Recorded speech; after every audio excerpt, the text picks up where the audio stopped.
How's it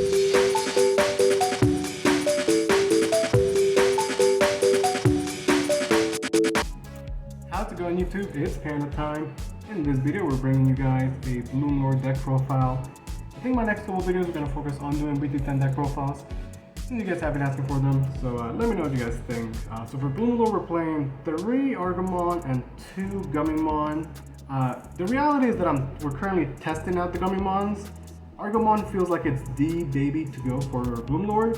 I don't know if the 5th one should be Gummy or something else, and we're currently trying to test out Gummy, so I'm playing as a 2-of so I could see how it works. But if you want to max on the Argomon and not play a 5th one or play a different baby, go for it, but this is what we're currently running. For rookies, we're playing a ton of Vegetation. To start off with, you're definitely going to have the 4-of Palmons. The new Palmon is really good because he lets you search and you can pick up both a Vegetation and a Fairy, which in this case is the Bloomlord, so 4-of for sure. We also have 4-of the old Palmon. The old Palmon is not as good, but it's still very strong. As you're going wide and playing your free bodies, you want to be getting those searches. This one can only reveal top 3, but he's able to pick up a level 4, and we have quite a bit of those, so it is kind of nice. Plus, of course, it is Vegetation. We have Palmon. This guy is okay, but you have to be careful with him because his effect stops both players from playing Digimon by effect. So if you have a Palmon out, you can't use like Agitator or Sunflower to play free bodies. So just keep that in mind. That said, there are matchups where he can absolutely win the game. Palmon is pretty crazy. In EX3, we'll get another Palmon that's slightly better, but for now, this guy's 3-of it's okay. We also have 2 Terriermons. Now this is the only rookie that is not Vegetation, doesn't work with the rest of the deck. But you know, it's a green deck. Terriermon is just so powerful. So we definitely still wanted to run it, and currently it's there as a 2-of. So that's it for the rookie lineup. For champions, we have 4 Sunflower. Sunflower is like the engine of this deck. It's pretty powerful. It lets you play those Vegetations for free, and the Inheritable is going to give you card draw when you suspend your own Digimon, which is really powerful effect. It also is Vegetation, and it's a target for its 3000 DP or less. So you definitely want to max it on the Sunflowers. Beyond that, we have the Red Vegimon, or the Reggies as I like to call them. Again, it's a 4-of just because they meet those requirements. They're Vegetation, 3k DP. The fact that they Digivolve for 1 is kind of nice, as we could definitely cheat out into a very cheap level 6. We also have 2 Weedmons. Now the deck does run a Nidhogg, so you might get the 1 memory, but that's rarely going to happen. The reality is that, like the Reggie, he's just there because it's Vegetation and it's 3k. And then we have 1 Arbomon to close out the champions. We do play, Tamers. Having the hybrid close out the game is kind of nice. I will say there is another hybrid, Petalmon, who is a Vegetation and can be searched out by other stuff, but he costs 3 Digivolve, which makes it worse in that sense. But I definitely was considering it. That said though, Arbomon is nice, and having a hybrid to close out the game is pretty solid.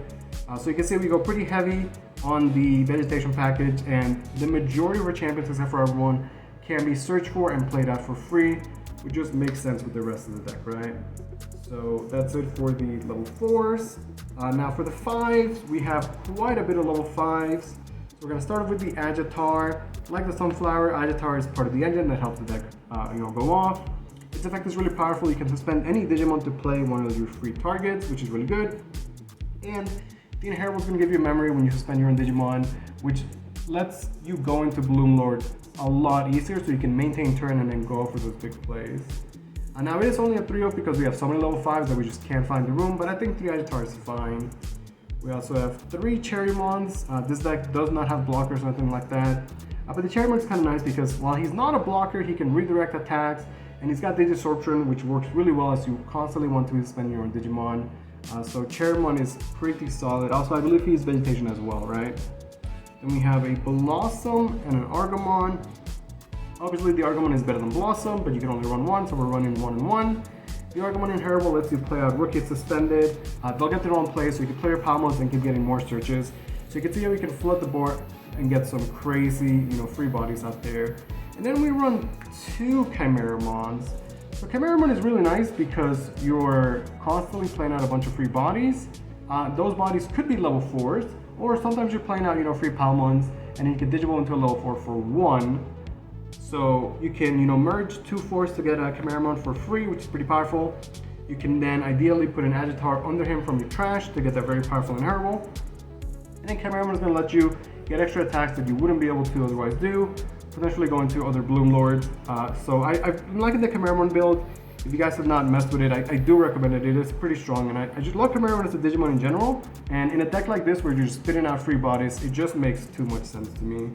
So we have 2 Cameramons to round out the level 5s. For the 6s, it's pretty basic. I want to say that I did try out Lotusmon, but ultimately we ended with just playing 4 Bloomlords because this is of course a Bloomlord deck, and only 1 Nidhogg. Any more Nidhoggs just ended up feeling kind of clunky, and the Lotus just was not doing enough. In EX3, we're going to play the new level 6, obviously, but for now this seems like it's good enough.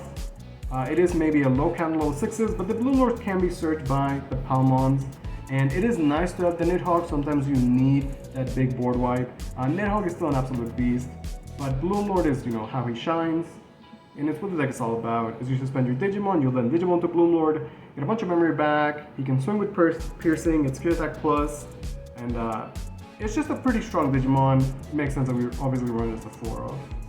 So that's it for Digimons. We don't have any level 7s. For Tamers, we just run 3 Mimis. Mimi just helps to accelerate our game plan, and it helps to put more bodies on the board, which is obviously what this deck's trying to do. 3-off seems fine for Mimi. For options, we have Green Memory Boost as a 3-off. I almost think this might have to be a 4-off because, you know, again, we are only running that one Bloomlord as a 4-off, and it is very crucial. You need to be able to pick up your pieces, and having extra memory to work with in your turns lets you set up some crazy plays where you can go into Bloomlord, get a bunch of memory, restand, you know, do Cameraman after, maybe Cameraman to another Bloomlord. You can do a lot of cool stuff. So having the memory to do that is really, really powerful. The memory boosts are just too good no matter what deck we're playing. And in this deck, 3-off seems fine.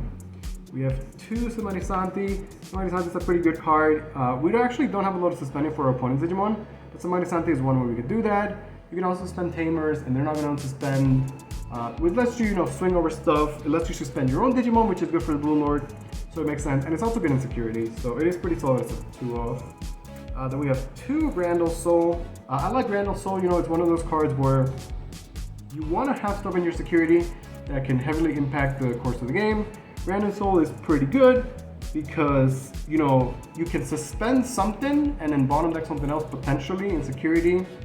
If you have to suspend a Digimon, it costs 6, which is pretty good for a removal spell that is going to bottom deck your opponent's Digimon. So 2-off it seems fine. Any more, I think you start to get clunky. But I definitely do like running these cards. And then lastly, we have 1 Hidden Potential. Of course, we are a green deck. This card is broken, and in this deck it's no difference. If anything, it's even more disgusting in this deck because you can Hidden Potential, and kind of like the old Imperial, like you don't care about suspending your Digimon. It's not really a cost. So you can be in situations where you're like, you Hidden Potential, you suspend your own board, and then you go into a Bloomlord for 0, and then the Bloomlord effect is going to gain you anywhere from 3 to 5 or 6 memory.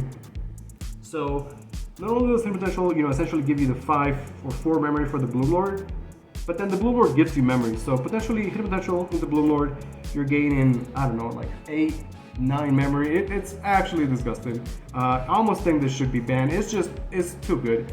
The difference in the games where you see the Hidden Potential or you do not is massive. You definitely should run this. But that's it for the Bloomlord deck profile. I hope you guys enjoyed. The Bloomlord is a pretty fun and solid deck. I think that it stands up now against the rest of the decks, and in X3 it's only going to get better and probably remain like a meta contender for months to come. So that's the Bloomlord. I hope you guys enjoyed. As always, thank you guys so much for watching.